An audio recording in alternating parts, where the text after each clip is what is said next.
Hi, on this episode of EcoJalebi Diaries, we are thrilled to feature Sonika Bhasin, a media professional and a sustainability influencer with over 80,000 followers, known for her zero waste birthday parties and Susty birthday swaps. From compost bins to cloth bags, Sonika makes low waste living both practical and joyful.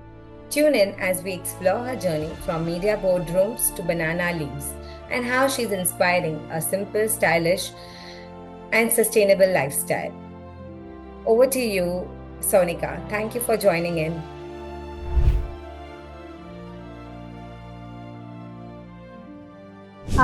Thanks a lot for having me.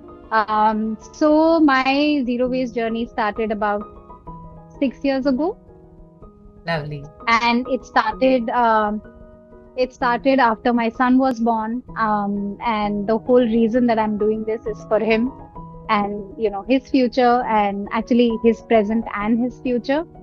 So basically, after my son was born, I just accidentally landed upon this whole information about climate change, about what we are doing to the environment, how our lifestyles are so wasteful. And, there was like this whole rabbit hole of information that I went down. And what I wanted to do was, at that time, I was very concerned because, I'm a parent who's just brought in this new life into this world. And obviously, I'm responsible for him, right? So I started doing a lot of reading up on what can we do as individuals to make sure that we are not contributing to this huge issue, because this is an issue that affects each and every one of us. And I think the problem is that whenever we talk about climate change or we talk about the environment, most of us don't think that it concerns us, or there is so much lack of awareness about how it impacts us. We always think, it's something far away, it doesn't matter, or it's something in the future, it's not happening right now.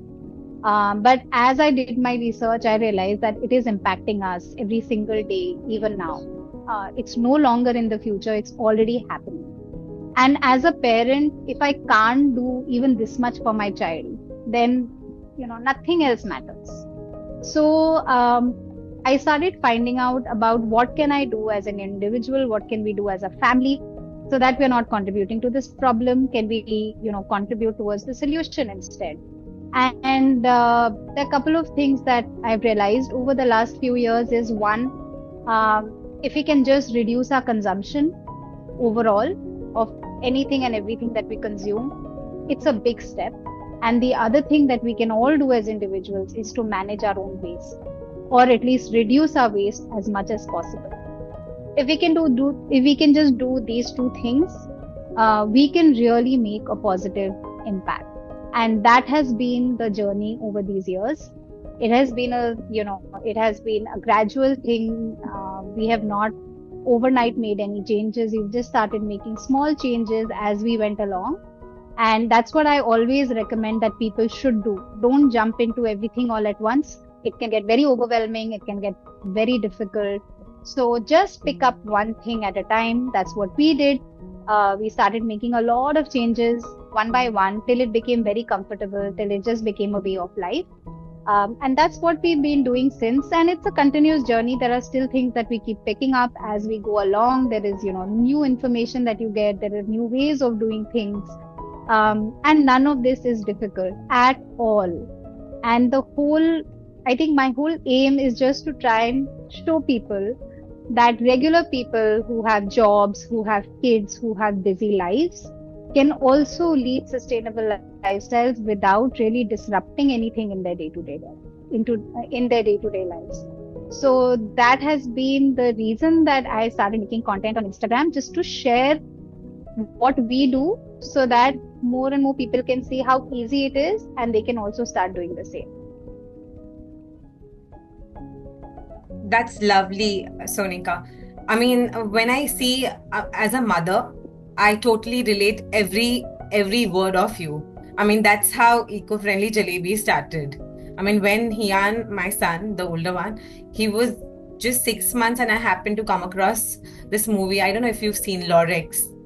It's based on Dr. Seuss' novel. And trust me, when I saw that, at the first fear caught me is that When my son grows, will there be any trees? And that is how the plantable stationery journey started. And I'm so glad that I have moms like you who are much ahead in terms of taking this seriously and feeling that climate anxiety. In your journey of this zero waste living, do you think it is easy? How has it been like so far? When you are talking to other moms, other people around, have you come across negative comments that, oh, what is it, and Never. question? That's lovely. That is lovely. Also, I want to say one thing. This is not about moms. This is about parents. My husband and I are both are equally into it. It's just that I make content about it and I take the lead when it comes to it. But both of us are as invested in it as it's not just me. And I think it cannot be just moms. It has to be families, because for one person to do any of this completely on their own becomes extremely difficult. So I have actually never faced a negative comment. I mean, what would somebody say negative about this? I don't know. Even on Instagram, actually, I have never really faced any negativity, or I only get like lovely messages, every day saying I did this because I saw your video, or I did that, or I picked up this. So I have honestly never faced any negativity. I don't think this is a topic that is controversial. And so I have never really faced any negativity. Yes, there is resistance. People are resistant to change, and it's okay. It's very normal to be resistant to change. And all you have to do is just keep at it. And people around you, and this is something that a lot of people ask me, how do you convince people around? And so when I started, I used to really I would get angry with my family, or, with my parents, or with whoever was close to me, that why aren't you doing this? Why aren't you doing that? And slowly I realized that that is not the way to approach this at all. The way to approach it is that you just start doing what you can do. So even if you live in a house where nobody else is interested in doing what you're doing, you can just do it yourself. You can stop consuming as much as you do. You can, buy sustainable products. You can make the switches individually. And I'm telling you, slowly and gradually, people around you will come around. And that is what I have realized, that if I don't, if I'm not harsh about it, or if I'm not screaming at people about this, they automatically just see what is happening and they start doing those things as well, because these things are not difficult to do. So all my friends have started, traveling very responsibly. All my son's friends' birthday parties have become balloon free, and people are really putting in a lot of effort into it. A lot of my friends have started composting. So I have just seen a lot of positive changes around me, in my life, in my people around me, like my colleagues and my friends and my family, and also online on Instagram. So I think just keep doing what you're doing, and people around you will start picking up these things as well. This is amazing. This is really nice to see that in your journey, how you've started and you've had people adding on to it and growing in their areas towards sustainability, taking their baby steps towards sustainability, which is amazing to see. Can you share us 3 tips where people can adopt in the initial phase of their to start with, as towards zero waste living? So I'll tell you something. I don't think there is a step-by-step guide to this. What I always advise somebody is, do something that is most comfortable and easy for you to do. And even though I say something like, reducing your consumption is probably the biggest step that you can take, or the easiest step that you can take, because you don't have to do anything about it, right? But it's also a very difficult step to take if you are used to consuming a lot, right? If you're used to buying a lot of things and suddenly somebody tells you stop buying things that you don't need, it's not like I can do it overnight, because that is what I've been doing for years. right? So for some people, it'll be very easy. For some people, it may not be easy. If I tell you that, every time you leave your house, just make sure you carry your bottle of water with you. Again, this might be very easy for some people. This might be very difficult for some people. They might always forget, right? So I think there are a lot of things that one can do, like reducing your consumption. You can leave your house with a bottle of water, a cloth bag, a napkin. You can stop using disposables. Another very easy thing that you can do is just replace your product. So let's say your uh, toothbrush, you need to replace your toothbrush. You buy a sustainable one instead of buying a plastic one. Or your detergent gets over, buy a sustainable detergent instead of buying the same thing that you were buying earlier. So it depends on you as an individual, which of these things are easy for you to do, so that it doesn't sound like, so that it doesn't become like a big thing that you have changed in your life. So I think it's totally up to you, but these are the few steps that one can take, and the way to do this is just to read up a little bit about it. Just be a little more aware. Okay, these are the things that I can do. Which one suits me the best right now? Let me start with that. So start with something, do it for some time. It becomes a habit, then you move on to the next. Then when that becomes a habit, then you move on to the next. So for us, the first thing we did is probably not the easiest thing to do at all, was cloth diapering. And if I tell somebody that should be your first step, no, it should, it may not be the easiest thing for you to do, but that was the first thing I learned. And when I got to know how harmful disposable diapers were, my son was 1.5 months old when I discovered that there is something known as cloth diapering. I was just shocked. And I was like, I will never, ever, ever put a disposable diaper on my child, ever. So I totally got into it. And that led me to a lot of changes. And actually, that is what led me on this whole journey. And that's not an easy thing to start with, because you are so used to using disposable products, even for yourself. You get your period and you use a disposable pad.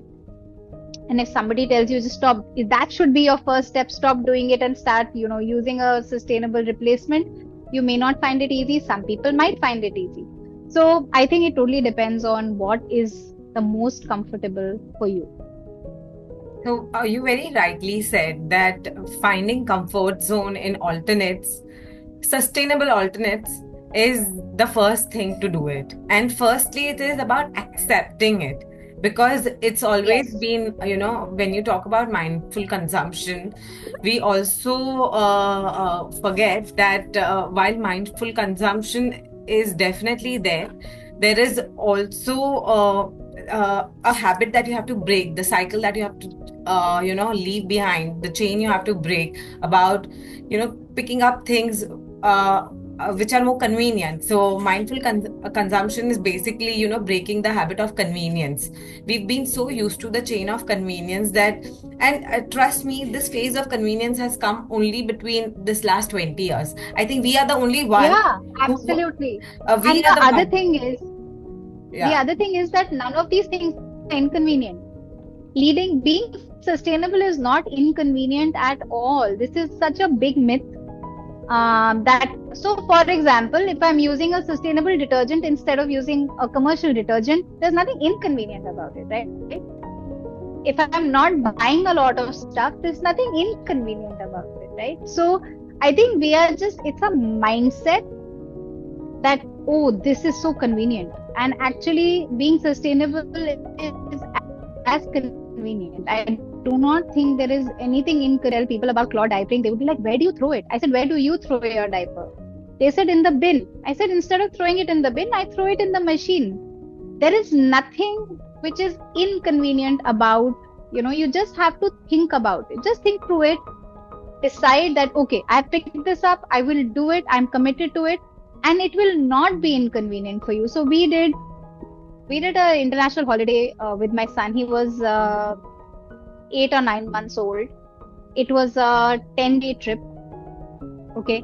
It was long flights. We did not use a single disposable diaper. And did I feel it was inconvenient? Absolutely not, because I was just equipped with the things that I needed to carry. And between my husband and I, we would just alternate, and it was nothing. We did not even think about it, right? So it's just a mindset, and it's all this marketing over the last few years, which keeps, all these disposable things which are made out to be so convenient, when the alternatives are, I think, as convenient. And the biggest shift that happens when you decide to do this is a shift in your mindset. I think it is just that. And once you can open your mind to learning about all of this, you will realize that it's actually not difficult. Otherwise, people will not be doing it. If it was very difficult, people who are leading busy lives in cities would not be able to do it. But so many people are doing it, which means it is not difficult to do.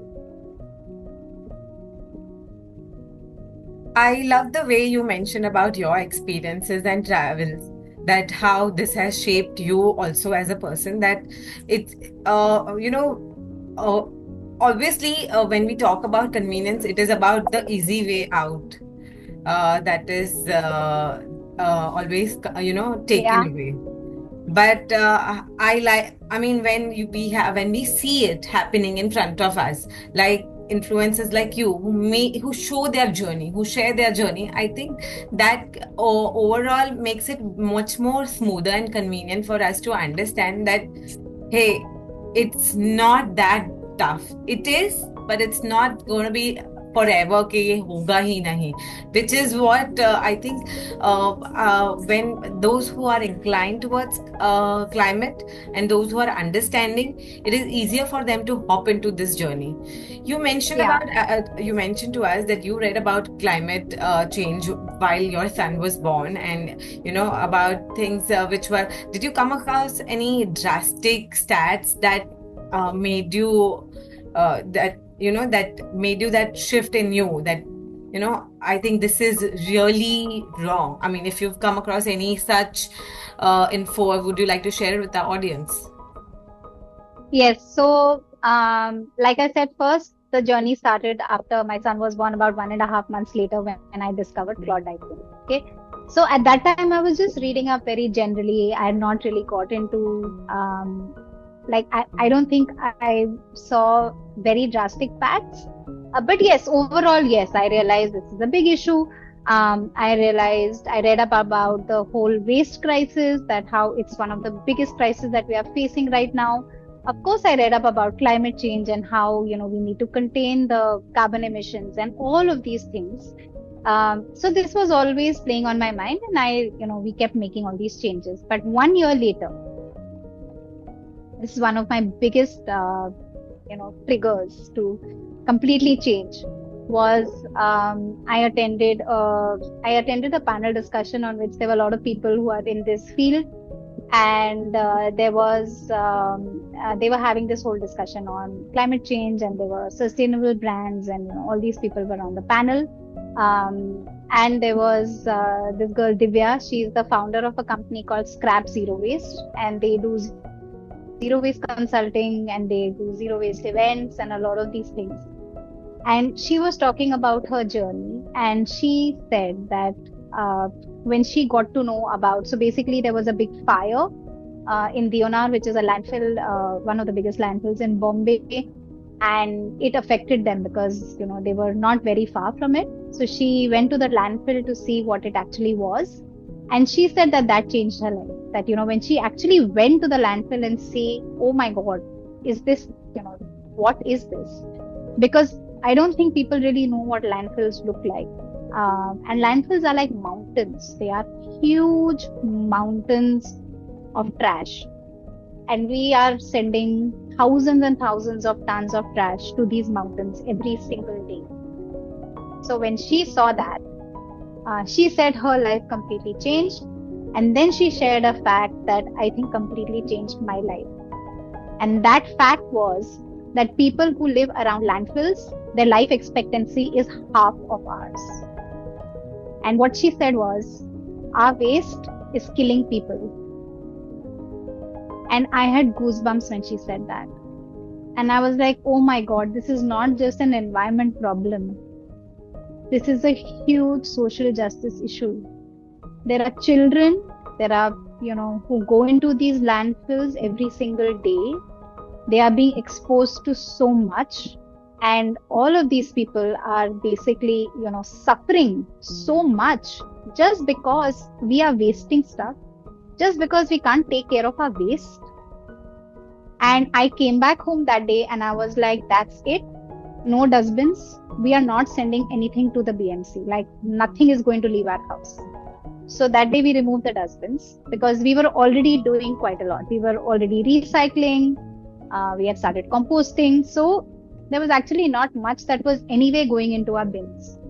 But I did not want us to contribute to that at all. And I think that completely changed the way I was thinking about this crisis, because it made it very, very real. That people are suffering just because we can't take care of our own waste. I mean, come on. So that is what led to us removing all the dustbins in the house. And once we did that, we had to figure out a system, right? Because you're used to this all your life, that there is some place where you can just throw things. And because we did not have a place to throw anything anymore, we had to think about everything that was coming into the house. That, okay, now it's in my house, where is it going to go? So it became a way of just, we just started thinking about things differently and making sure that there's nothing that comes into the house that we cannot take care of, that cannot be recycled or composted, for example. And it's been 5 years and life is going on as easily as it was before this, but we are not sending any trash outside our door. Nothing leaves, nothing goes to the municipal corporation from our house. And it is not at all difficult to do something like that. A lot of people in Mumbai keep complaining about space and, managing the stuff. How do you manage all of this? Because it's easy to. So, to be honest, I mean, I know this session is going to get recorded and it may be, I will definitely not want to edit this, but I've still not got into composting yet. And my biggest challenge is space, because the entire windows that I have are being covered by plants. And my very big challenge is that now where do I keep, because the easiest is to keep it in the balcony or outside so that there's no odor in case if there is any. And there is none. There is none. Okay, there is I'm no glad to. Smell. And I've seen those planters, those composting bins, which looks, those terracotta pots, they look aesthetic as well. But definitely, as an individual, I still have my hesitant to place it in the living area at least. And then remains that it's my kids' room and it's my bedroom. So where do not put it inside a room. It should be either in a window or next to a window or in a balcony. You require 14 inches space, 14 by 14. That's all. That's your small composter. But you can make a composter out of anything. So you also get plastic bins, which are like small buckets, like small paint buckets, that kind of size. And you can just stack them. You can keep it in a window grill. My friend does not have a balcony and she has just kept it in, how in Bombay you have grills outside your window, like a box grill. She has just kept them there and you just stack one on top of the other. So actually you don't need any space. I made a reel on this. I have a reel on my page where I invited pictures of people who compost in apartments and where all they have kept their composters. There are people who have kept it outside their door. There are people who have kept it in their kitchen. There are people who've kept it next to their washing machine in the utility area. There are people who have kept it in their windows. So I think this is again a mindset. Get the plastic one from Daily Dump or Stone Soup. There are many companies that make these. Get that and just start doing it. You can keep it anywhere. There is no smell. And if there is smell, it can be fixed. It means that you're not, your ratio is not correct. But once you learn how to do it, and it's very simple to do it, once you learn that, it will automatically, there will be no smell at all. So smell is not a concern. So I would say after this session, if you can do one thing, is just order a composter or get a bucket people also buy those, just a regular plastic with a lid, drill holes, and that is your composter. So you can literally make it out of anything. It can be of any size. A stackable one is very useful because it uses the least amount of space. That's why we use those. Lovely. I think this is my go-to task after this session because I've been onto this. The only currently, my focus has been majorly on waste segregation, which I die-hardly follow. That whatsoever, at least segregate the waste. And we try, at the end of the day to dispose of the wet waste. Either it's gone to the, like a goshala or somewhere where it's all these peels have been given to either to the cows and all, which are in good condition, which are nice and healthy, which could be given, or else at least we ensure that the dry waste and the wet waste is not mixed. We try, that's I personally feel that that's the basic that you can start with. Any household can do that. That is the bare minimum that you can start with. Yes, I agree with you. And I think if you segregate, the other thing that you must do is that at least if you can't compost, don't send your dry waste out. Just send all your dry waste to a recycler or a rattiwala, because eventually your waste will get mixed, even if you're segregating it. So if you can just make sure, which is the simplest thing to do. So I'm glad you mentioned about this. And our listeners will definitely want to know and understand that this has always been my fear as well, that I segregate my waste, but not necessarily that everybody would do it. So, Yes. recently there has been an eco-friendly, sustainable committee set up in our society as well. And it's been handled by kids. No elders are involved, no adults are involved. But I keep guiding them wherever and whenever I can. And one of the fixes that I told them is that maybe they could do a trial run where they don't take any of the waste if it is mixed. The dustbin, they instruct the dustbin picker, the garbage picker, to ensure that agar waste segregated hai, only then he takes, otherwise he leaves it there. You segregate, you give it, and then you give it to us. We'll pick it up. Because here in our society we definitely have different segregators where they take the boxes in another big container. Then the plastic bottles are been put in another container. Electronics have been put up in another container. But they That's great. If it is mixed, then वो नहीं करेंगे. But if you give them separately, they Obviously. will ensure. So what happens is if it is mixed even a little bit, it can, a little bit of wet waste can contaminate all your dry waste. Exactly. And that is why it is so important to segregate, and it is also so important to wash. The one thing that I think all of us can try and do is find out who is a recycler. Like, just find out a recycler in your city. I have a reel on my Instagram which is under my highlights called Recycling, where I've listed recyclers across the country in various cities. It's actually very easy to find one. Most of them come to your doorstep and collect all your dry waste. So that is something that you can start doing. If you're segregating your waste, send your dry waste to a recycler or send it to a rattiwala, so that that part is taken care of, even if you're not composting it. I think what in terms of recycling bit, how do you rate India as at the moment? Where India is in terms of recycling? Are there any cities who are particularly or majorly into recycling? Or as individuals, we do our part. Have you had a chance to have an experience? What happens next? If you would like to show, highlight this. If you've had a chance. No, I think there is a lot of recycling that happens in India. How we rate it with the rest of the world, I don't know.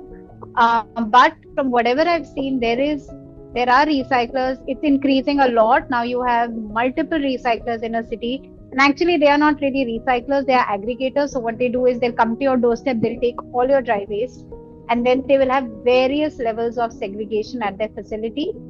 And then they will send glass to a glass recycler, they'll sell plastic to a plastic recycler, there are clothes recyclers, clothes get recycled. But I think the awareness is not there about recycling. And even if you give your stuff to a raddiwala, see, he's paying you for it. So obviously, he is going to make sure that it goes to a place where he also gets paid for it, right? Um, so I think that system also exists. So if there is no recycler in your city, there is an option of dry waste collection centers. These also exist in most cities. So you can actually go and drop off all your dry waste once in whenever you want, once in 2 weeks, 3 weeks, once in a month. Find out a dry waste collection center near your house. Again, just Google it. It's very easy. You will find it. Go and give your dry waste over there, or give it to a raddiwala, or find a recycler. It's a one-time thing.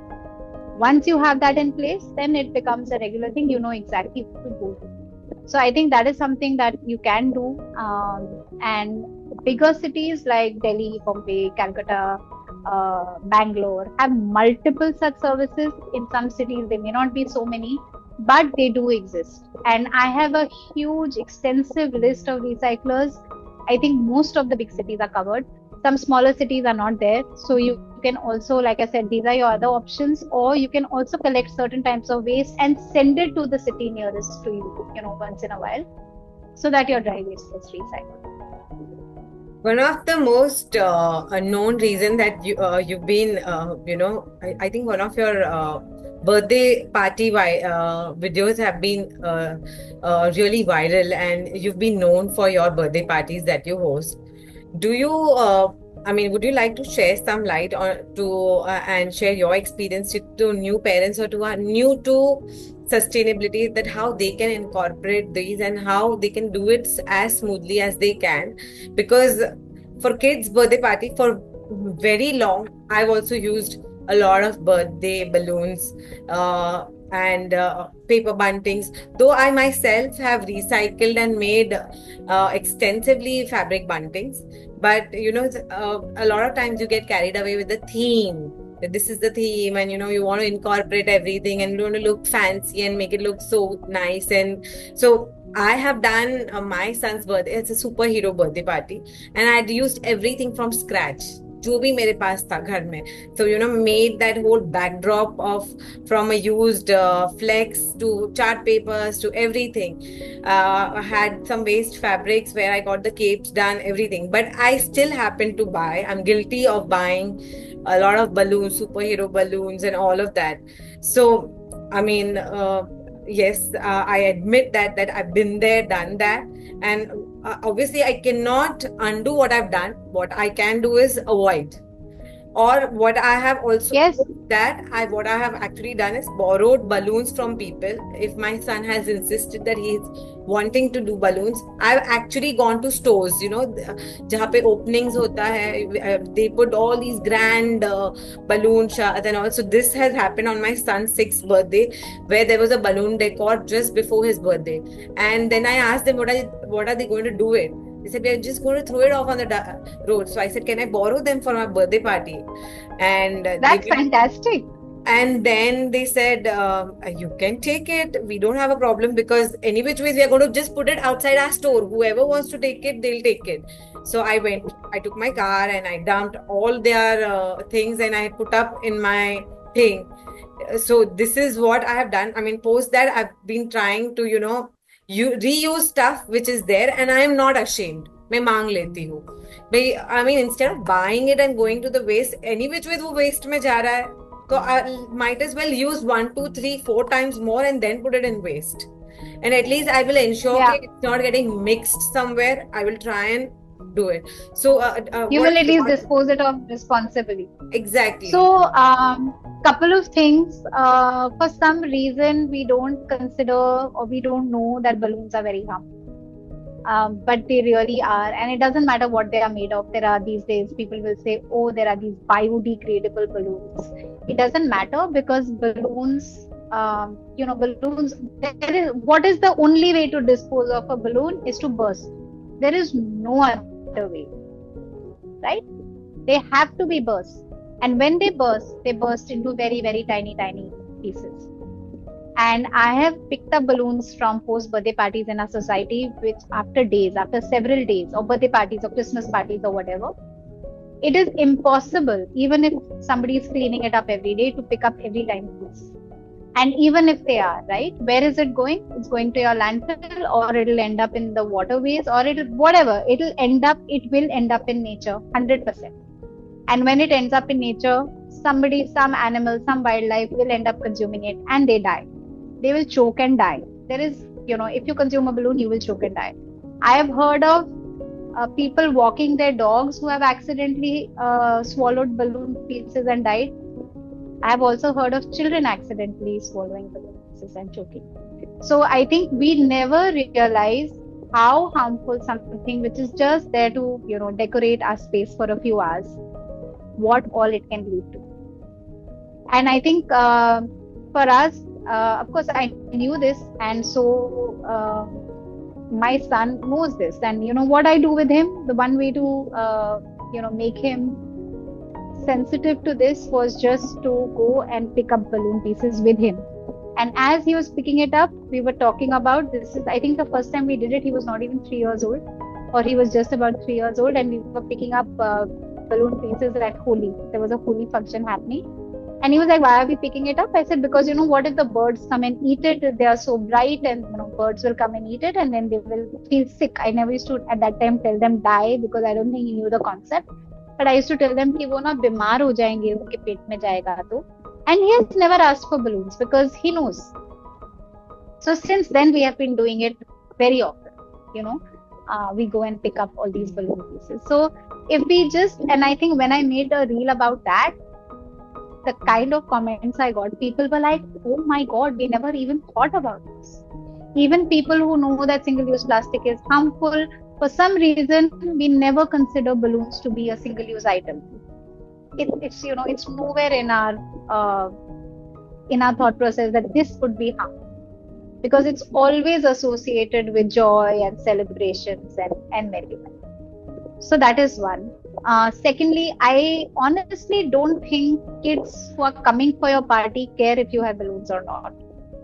Because I have had now 5 birthday parties, and not one kid ever has asked me, why are there no balloons? Okay, so I think this whole very fancy decoration that we want to do is more for ourselves than actually for the kids. True, very true. I think and I agree. Especially when your kids are like 1, 2, 3, 4. उनको कोई फर्क ही नहीं पड़ता है कि तुमने क्या decoration किया है या किया भी है या नहीं किया, right? It is more for your own, just for you to feel good about it, or just for you to show that, okay, look at my amazing theme. So I think if we can just be a little more mindful about that, okay, let me not use balloons, so what we do is we use a lot of cloth buntings. And I have to tell you this because it makes me so happy. Now I have all my cloth buntings, which are all made of waste fabric, so it's all upcycled, and I have a lot of them. Okay, I have a box, which is my box of bunting, and this box of buntings has gone to so many houses. I will have people who will call me and say, it's my kid's birthday, please send me your buntings, and the box will go to their house. This happens all the time. So the same buntings have not just been used in my son's birthdays multiple times, but they have also gone to all his friends' houses for their birthdays. I have also sent it to people I know via Instagram who I have never met. They have also used the same buntings. So they look very pretty. So please, that is one option that you can use. The other thing is, of course, you can, you can take a big cardboard, you can draw, paint something on it, make a cutout from it. There are many, many ways to decorate. And you can do very beautiful decorations without using plastic, without using balloons. So that is one thing that if you can avoid in a birthday party. The second thing to avoid in not just a birthday party, but any kind of party, is disposables. Plates, glasses, cutlery, tissue paper. These are things that I think have become very common for any sort of party. Sometimes even if you have 10 people at home, people are getting disposables. And it doesn't matter if it is made of rice husk or whatever, because the thing is, you are not going to be composting it, right? So a lot of people say, oh, but I'm getting compostable stuff. And I think the thing to remember is that if you are not composting it, it is as good as it is not going to magically get composted in a landfill. Nothing composts in a landfill. This is another thing that I learned. Nothing composts in a landfill. Your food waste does not compost in a landfill. So if it is going to go to waste and if you're not going to compost it yourself, it's actually useless, in my opinion. So what we have started doing is, and on my son's last birthday, there were more than 40 people. I don't have 40 plates. I have just borrowed. I had my own set. I borrowed some from my mom. I borrowed some from my friends. And that's it. I don't need to really go and do anything much. There are also a lot of services now in many, many cities which are, you can rent. You can just rent a whole bunch of plates and glasses and cutlery from crockery and cutlery from a lot of people who rent it out. So that is another option. And if you can just do that, the amount of waste that you will reduce is huge, right? So if you can not use balloons and look at sustainable decorations, if you can avoid disposables, these are two big ways of reducing waste from birthday parties. And the other thing that we do is we say no gifts, no new gifts. So what we do is we do something which we call a pre-loved gift swap, and this has been a huge hit, and we do it every year. So we tell all parents, send two pre-loved items of your kid that they don't want anymore. It could be a book, it could be a toy, it could be anything that they don't want. Wrap both of them separately in a newspaper, and then we have a big basket. We put everything into that. And when the kids are leaving, we get every kid to pick out one thing from the basket. And whatever is left behind goes to my son. Correct. So everybody ends up getting gifts, but they are all second hand. Nothing is bought new. And the kids love it. And I have not had, people have asked me many questions about this. Do people don't mind? No, nobody minds. Not once in the last 4-5 years have I had anyone say that, oh, what is this? So I will not do this. No one. So whenever one thing I would like to say is, whenever we are trying to do something, we start thinking of things which we think might happen before they have even happened. And think, no, people will think kitna cheap hai. People will think kitna ye hai. People will think that. People don't think any of these things. If I tell you have to come for my son's birthday party and not buy a new gift, why will you mind it? Right? Correct. And now what we have started doing is, we are not buying any new thing for anyone's birthday. We are giving all of my son's pre-loved stuff, and we write a note saying, Abir has picked this out with a lot of love. He has read this book several times and he really loves this book, and he would now like to pass it on to you. Nobody minds. So I think, don't think of, a lot of people think, oh, if I take a dabba to a shop, or what will people think? Nobody thinks, nobody cares. Don't think about these things. Just do it. While talking to you, and while we were talking about our daily swaps and everything, I just remember as a kid, while I grew up, I've seen all of this being practiced by my grandma. I mean, both sides, my nani, my dadi, all of them. And I still remember my dadi used to make sabji of watermelon peel, which was some time ago trending on Instagram. And I was showing it to my husband, and I said, as a kid, I used to be like, I still remember I was like 10, 11. And I'm like, Dadi, what are you doing? Aap chilko ki sabji bana rahe ho. And now, of course, that's the modern trend. I mean, that is what we call zero waste living. How do you use scraps and peels to, use it to the most? People are making chips out of it, gravies out of it, or vegetable stocks. So it's just that if we go back to our roots, we've always been sustainable. We have a very sustainable culture. Commercialization has just brainwashed us in the name of convenience, and we've been sold to anything and everything. not realizing how harmful this has been. As we're coming towards the end, I want you to recommend us two brands which you feel our audience or listeners can benefit from them. Where if they had to source any two items that since we are doing kids series, you majorly talk about kids. There are two brands that you think new moms or new parents can benefit out of it, or not just new moms, but and even a parent like me who has a 10-year-old and an 8-year-old. We'd love to. My God, I can't do two. I can't do two. There Can, will have to be more. you can tell Okay, us. I'll give you a few. Yeah, please do that. Okay. So for personal care products, we have been using two brands for my son since he was born. One is Sukha Handmade, and the other one is Kamarkattu. And not just for kids, they have products for everyone. It's all skincare and personal care products. Amazing, absolutely amazing. Nothing else has been used for my son. So that is what we have been using for him in terms of these.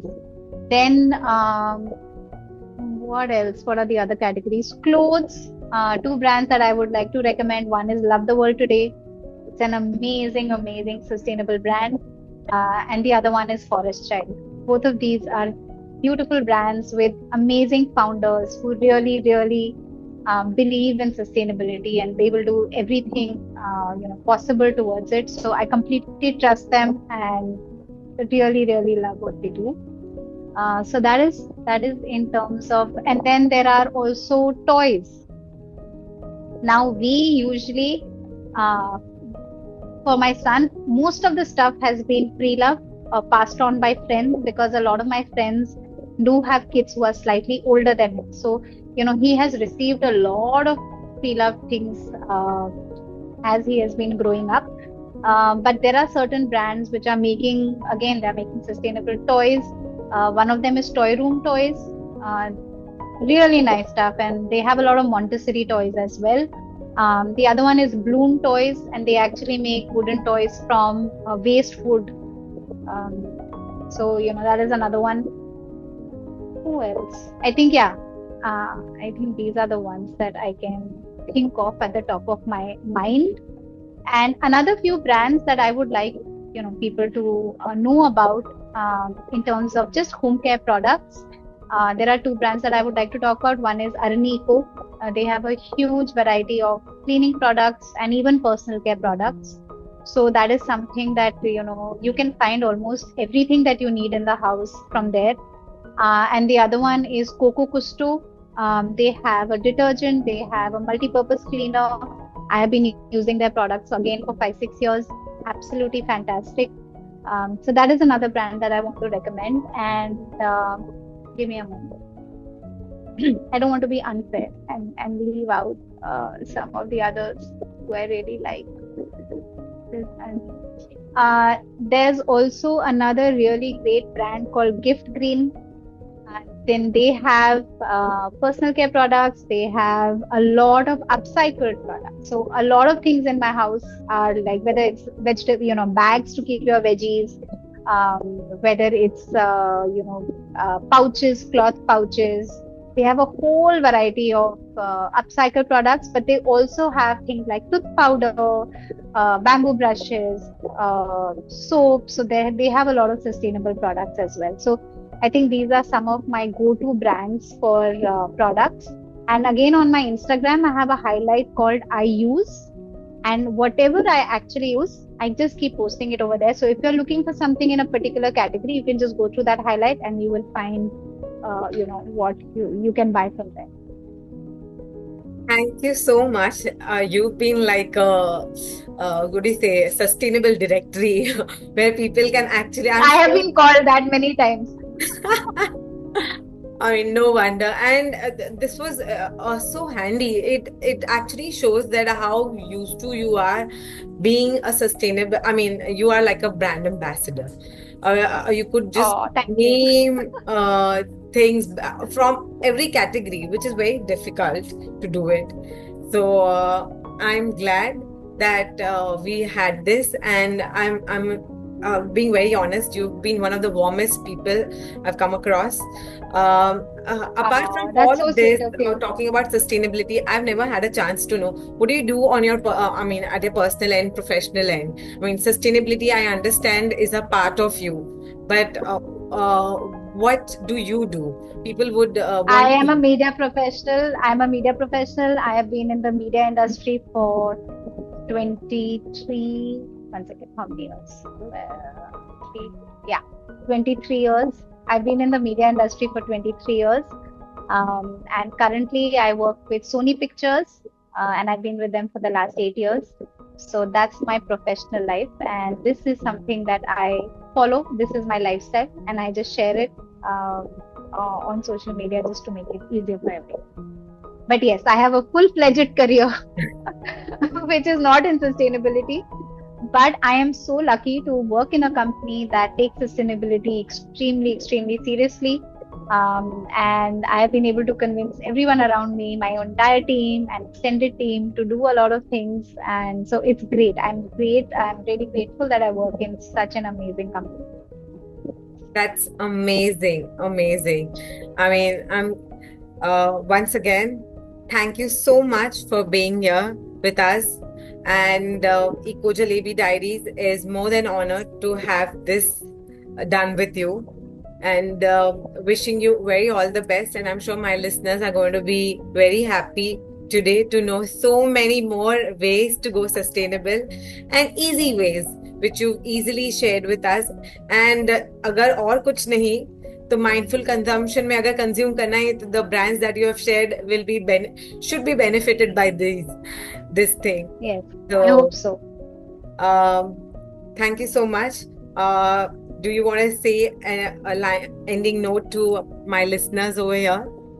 And Um, I would say that again, none of this is difficult, so why not do it? Just do it. And the other thing is that whatever is bad for the environment, please don't think it's an external thing. We are a part of the environment. Whatever is bad for the environment is bad for us. So don't do it for anybody else. Don't do it for the environment. Don't do it for the planet. Planet is like, people say do this for the planet. The planet has been there for billions of years and will continue to be there for billions of years. It's not for the planet. It's for us. It's for our kids. It's for their future. It's for our own future.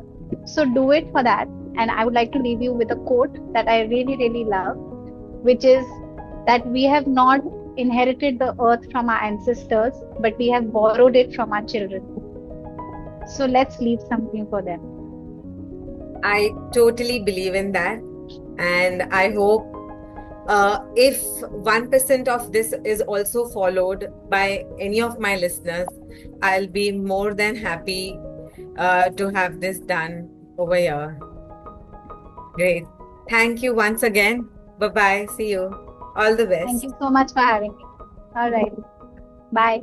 Bye.